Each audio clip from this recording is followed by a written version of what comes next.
बोलो जयकारा बोल मेरे श्री गुरु महाराज की जय।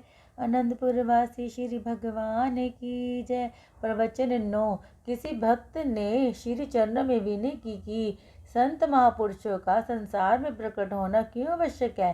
श्री परमहंस दयाल जी ने फरमाया कि जैसे गोल पैंदे का घड़ा सीधा खड़ा नहीं हो सकता, लेकिन जब उसके नीचे कुछ अड़कन लगा दी जाए तो उसके सहारे सीधा खड़ा हो जाता है। यदि उस अड़कन को नीचे से हटा दो तो फिर लुढ़कने लगता है। इसी प्रकार संसार एक भंवर है, गोल घड़े के समान।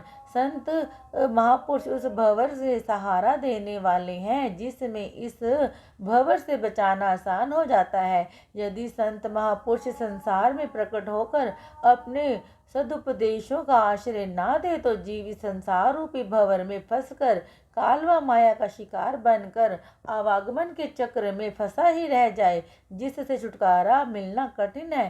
संत महापुरुषों की संसार में प्रकट होने का यही विशेषता है कि वह एक और तो संसार में काल माया की अग्नि प्रज्वलित होती है जिसमें फंस कर जीवात्मा झुलसने लगती है, दूसरी ओर संत महापुरुष इस अग्नि की ज्वाला को कम करने के लिए भक्ति रूप मेघ बनकर आते हैं। विषय विकारों की अग्नि में झुलसते हुए जीवों को सदुपदेशों से सद्मार्ग दर्शाते हैं और उनकी मानसिक अग्नि को साधना द्वारा मिटाकर शांति प्रदान करते हैं।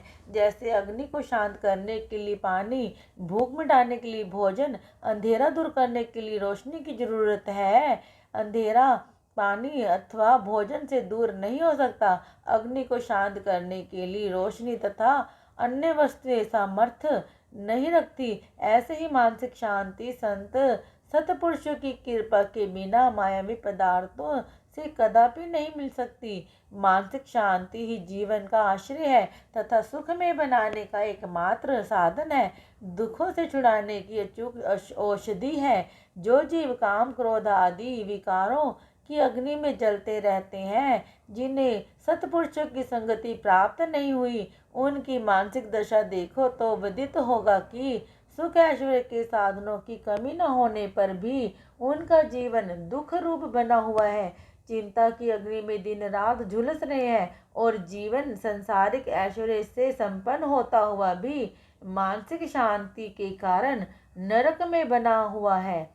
ऐसे अगम अथाह विषय विकारों के विष में भरे हुए संसार सागर में सतपुरुष ही एकमात्र आश्रय है, जो इसका तट दिखाते हैं, भंवर से डूबने से बचाते हैं। परम संत श्री कबीर साहब जी फरमाते हैं, बिन सतगुरु बाचे नहीं फिर बूढ़े भव माही, भव सागर के त्रास में सतगुरु पकड़ी बाही। संसार रूपी सागर की भंवर अथवा आवागमन का चक्र इतना प्रबल है कि जीव इस भंवर से अपने बल से नहीं बच सकता। माया की आयु इस भंवर को और भी तेज कर देती है, जिसमें जीव बार बार अन्याय योनियों का शिकार बनकर भवसागर में गोते खाता है। परंतु सदगुरु ही ऐसे शक्तिशाली है जो इस संसार सागर में गोते खाते हुए जीव की बाह पकड़कर उसे डूबने से बचा लेते हैं। ऐसी सभी ग्रंथों की वाणियों तथा सतपुरुषों के सही उपदेश सदुपदेश है कि सतगुरु के बिना भवसागर में सहारा देने वाला अन्य कोई नहीं। संत अपनी वाणी में लिखते हैं कि डूबत रहा भव सिंधु में लोभ मोह की धार, दरिया गुरु तैरे मिला कर दिया पेले पार। संत दरिया साहिब जी माड़ वाले संत महापुरुष भव सागर की माझी बनकर अवतरित होते हैं, संसारिक दुखों से छुटकारा दिलाकर मानसिक प्रसन्नता प्रदान करते हैं, आवागमन के चक्र से छुड़ाते हैं। इसीलिए संत सतपुरुषों की नितांत आवश्यकता है। बोलो जयकारा बोल मेरे श्री गुरु महाराज की जय। अगर आपको हमारी वीडियोस देखना पसंद है और आप हमारे चैनल से जुड़े रहना चाहते हैं तो प्लीज़ वीडियो को लाइक, शेयर और चैनल को सब्सक्राइब कर दीजिए।